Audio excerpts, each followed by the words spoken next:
और सीएम रघुवर दास ने आज झारखंड को करोड़ों की योजनाओं की सौगात दी। पुराना बिरसा मुंडा जेल परिसर में आयोजित कार्यक्रम में सीएम ने 243 करोड़ से ज्यादा की योजनाओं का ऑनलाइन शिलान्यास किया। इनमें राजभवन से कांटाटोली तक रोड का चौड़ीकरण और सौंदर्यीकरण की योजना शामिल है। वहीं रांची के इस्लाम नगर में 30 करोड़ से अधिक की लागत के मकान बनाए जाएंगे, जबकि देवघर, बासुकीनाथ, चास, गिरिडीह, मेदिनीनगर और हजारीबाग को भी विकास योजनाओं की सौगात मिली है। शिलान्यास समारोह में मंत्री सीपी सिंह के साथ ही विकास आयुक्त अमित खरे और नगर विकास सचिव अरुण कुमार सिंह मौजूद रहे। सरकार हर चीज में सहायता देती है, लेकिन जनसंख्या बढ़ाने में सरकार कोई सहायता नहीं देती। फिर जनसंख्या इतनी क्यों बढ़ रही है, इस बात की ओर भी ध्यान देने की जरूरत है, क्योंकि जनसंख्या बढ़ने के कारण ही रोग की संख्या भी बढ़, जनसंख्या बढ़ने के कारण ही व्यवस्था अव्यवस्थित हो गई। जब सरकार हर चीज में काम आपको मदद करती है, लेकिन जनसंख्या बढ़ाने में तो आप कोई मदद नहीं करते, तो जनसंख्या को कैसे नियंत्रण करें? हम कम से कम अपने परिवार में उतना ही जनसंख्या रखें ताकि उसे हम अच्छी तालीम, अच्छी शिक्षा दे सकें। हम जनसंख्या पैदा करके रोड में केला बेचने और स्कूटर में दुकान में काम करने के लिए जनसंख्या पैदा ना करें। और सहयोगी राजेश कुमार हमारे साथ जुड़ गए हैं ज्यादा बातचीत और जानकारी के लिए। राजेश, जाहिर तौर पर बड़ा दिन झारखंड की जनता के लिए, कई बड़ी योजनाओं की सौगात मुख्यमंत्री ने दी है आज। हाँ बिल्कुल, 243 करोड़ से ज्यादा की योजनाओं का शिलान्यास हुआ है और ये पूरे प्रदेश के कई शहरों से जुड़ा हुआ है। ये नगर विकास विभाग का कार्यक्रम था। इसके तहत जो योजनाएं विभिन्न स्तर पर चलती है, उसी से जुड़ी योजनाओं का शिलान्यास मुख्यमंत्री रघुवर दास ने किया। नगर विकास मंत्री सीपी सिंह भी इस कार्यक्रम में मौजूद रहे। देखिए, एक महत्वपूर्ण रोड है जो राजभवन से कांटाटोली तक, इसको स्मार्ट रोड की संज्ञा दी गई है और इसे इस तरीके से डेवलप किया जाएगा जैसे स्मार्ट सिटी, चूंकि रांची स्मार्ट सिटी के दायरे में है और उसको, इस सड़क को जो लगभग 3 किलोमीटर है, 2.8 किलोमीटर है ये दूरी, और इसमें दोनों तरफ चौड़ीकरण होगा और उसके अंडरपास बनेंगे, दोनों तरफ फुटपाथ होंगे, साइकिल स्टैंड होंगे। इस तरह से देखें तो जो स्मार्ट शहर में जिस प्रकार की सड़क होती है, उस रूप में इस सड़क को डेवलप किया जाएगा मॉडल के तौर पर। इसके अलावा सेप्टेज योजना, जो सेप्टिक टैंक है, जिसे निस्तारण के लिए एक सेप्टेज योजना की भी कॉन्सेप्ट है। यहाँ पर नगर विकास विभाग ने चास नगर निगम और गिरिडीह और हजारीबाग क्षेत्र के लिए ये योजना की गई है। इसमें भी 100 करोड़ से ज्यादा की खर्च आएंगे। इसके अलावे आप देखें तो काली रेखा कुष्ठ आश्रम है, उसका भी निर्माण कार्य होगा। यहाँ पर रांची शहर में इस्लाम नगर में 444 1 BHK फ्लैट का भी निर्माण किया जाएगा। ये कुल 9 योजनाओं का शिलान्यास। जानना चाहेंगे, इस्लाम नगर में जो 30 करोड़ से अधिक की लागत से आवास बनाए जाएंगे, उसका फायदा किस तरह से लोगों को मिल सकेगा?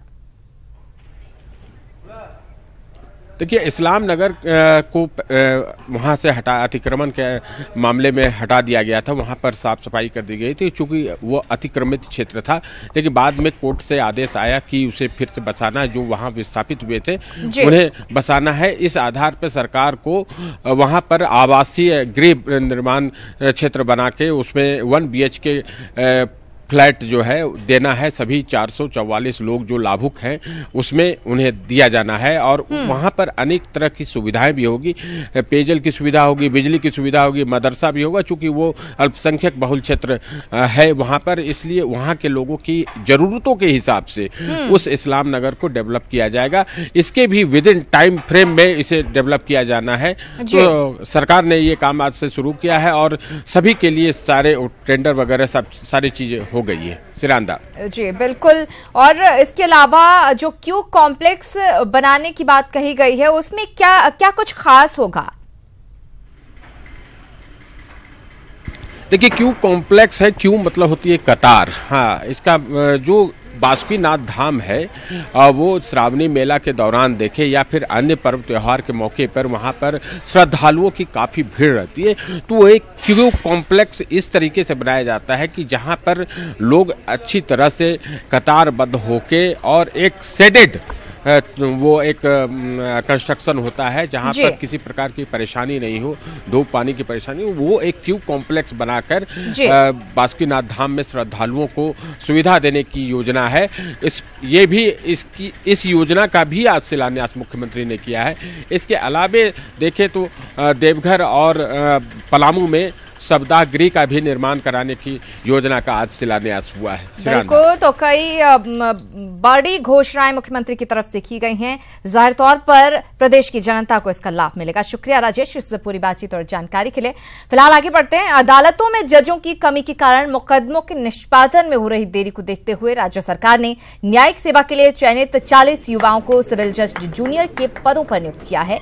जेपीएससी द्वारा चयनित इन युवाओं को आज मुख्यमंत्री रघुवर दास और हाईकोर्ट के acting CJ justice DN Patel ने नियुक्ति पत्र सौंपा। साथ ही न्यायिक सेवा में व्यवहार कुशलता के साथ टाइम मैनेजमेंट को ध्यान में रखकर काम करने की सलाह दी।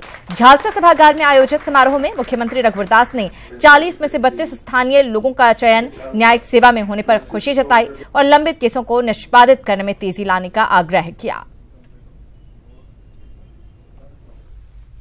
16 का वर्ष हम लोग नियुक्ति वर्ष घोषित किए थे और इस नियुक्ति वर्षों में सरकार के भी विभिन्न विभागों के पदों को हम लोग भरने की प्रक्रिया प्रारंभ की है। अभी तक राज्य सरकार द्वारा 59,838 से अधिक अस्थायी पदों पर सीधी भर्ती हेतु अधियाचना झारखंड लोक सेवा आयोग और झारखंड कर्मचारी चयन आयोग तथा झारखंड अधिविद्य परिषद को भेजी गई है। उक्त अधियाचना के आलोक में अब तक 29,907 पदों पर नियुक्ति की जा चुकी है। और मुख्यमंत्री रघुवर दास आज चाईबासा के अति नक्सल प्रभावित पोड़ाहाट जंगल की गुदरी में नवनिर्मित प्रखंड सह अंचल कार्यालय का शुभारंभ करेंगे। साथ ही गुदरी को कई आंगनबाड़ी केंद्र, पंचायत भवन और विकास योजनाओं की भी सौगात देंगे। आपको बता दें कि रघुवर दास दूसरी बार गुदरी पहुंच रहे हैं। सीएम ने पोड़ाहाट जंगल के लोगों को 1 साल में विकास की गंगा बहाने का वादा किया था और अपने प्रयास में वो सफल भी साबित हुए हैं। तो आज चाईबासा पहुंचे सीएम रघुवर दास और यहां पर अति नक्सल प्रभावित पोड़ाहाट जंगल के गुदरी में नवनिर्मित प्रखंड सह अंचल कार्यालय का वो शुभारंभ करेंगे। हम आपको बता दें कि यहां पर कई आंगनबाड़ी केंद्र बनाए जाएंगे, पंचायत भवन की सौगात मिलेगी, साथ ही साथ कई विकास योजनाओं की सौगात भी चाईबासा को मिलेगी। ये दूसरी बार है, ये दूसरा मौका है जब सीएम गुदरी पहुंच रहे हैं।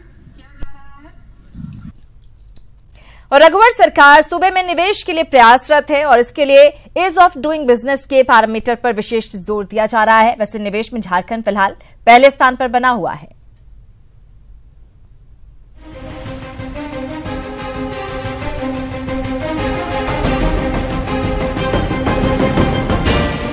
झारखंड में निवेश को बढ़ावा देने के लिए रघुवर सरकार लगातार प्रयास कर रही है और इसका असर भी देखा जा रहा है। फरवरी में मोमेंटम झारखंड के 2 दिवसीय आयोजन में 5 देश पार्टनर थे। पिछले साल झारखंड देश में 7वें स्थान पर था, इससे पहले ये 3रे स्थान पर था। फिलहाल झारखंड पहले स्थान पर चल रहा है। वर्ल्ड बैंक की रिपोर्ट के आधार पर राज्य में उद्योग और व्यापार के लिए प्रावधान और अनुकूल माहौल के लिए ये रैंकिंग एक मापदंड है। ईज ऑफ डूइंग बिजनेस में भारत भी पूरे विश्व में स्थान इम्प्रूव कर रहा है और झारखंड की भी अच्छी स्थिति है भारत के अंदर में। इस पर मुख्यतः अभी जो किया जा रहा है वो इंफ्रास्ट्रक्चर डेवलपमेंट पर ध्यान दिया जा रहा है। ताजा रिपोर्ट के हिसाब से झारखंड 86 अंक लाकर पहले स्थान पर है। गुजरात 82 अंकों के साथ दूसरे और तेलंगाना 78 अंकों के साथ तीसरे स्थान पर है। पहले स्थान पर रहने के लिए झारखंड सरकार सूबे में आधारभूत संरचना, विधि व्यवस्था और श्रम कानून में सुधार की कोशिश कर रही है। ईज ऑफ डूइंग बिजनेस में हम देश में नंबर 1 में स्थिति में अभी तक आ गए हैं। तो ये देखा जाए और माना जाए कि झारखंड में व्यापार करना और उद्योग करना सबसे आसान, सबसे बेहतर, सबसे सुरक्षित है। सीएम रघुवर दास ने संबंधित विभाग के अधिकारियों को निवेश के लिए एग्रेसिव इंटेंसिव स्कीम के तहत काम करने को कहा है। साथ ही ईज ऑफ डूइंग बिजनेस पर विशेष जोर दिया जा रहा है। Rajesh Kumar, ETV news, Ranchi. खबरों में आगे बढ़ेंगे। धनबाद में वनभोज के बहाने बीजेपी की सियासत तेज हो गई है। धनबाद विधायक राज सिन्हा की ओर से बिरसा मुंडा पार्क स्थित स्टेडियम में पिकनिक, वनभोज सह भाजपा कार्यकर्ता मिलन समारोह का आयोजन किया गया। इसमें पूर्व सीएम अर्जुन मुंडा के साथ सांसद पीएन सिंह, सिंदरी विधायक फूलचंद मंडल, झरिया की पूर्व विधायक कुंती सिंह समेत काफी संख्या में कार्यकर्ता शामिल हुए। वनभोज के बहाने पूर्व सीएम अर्जुन मुंडा ने सरकार के विकास को नदी की धार जैसी और सत्ता को पानी का बुलबुला बताकर इशारों में समझाने की कोशिश की।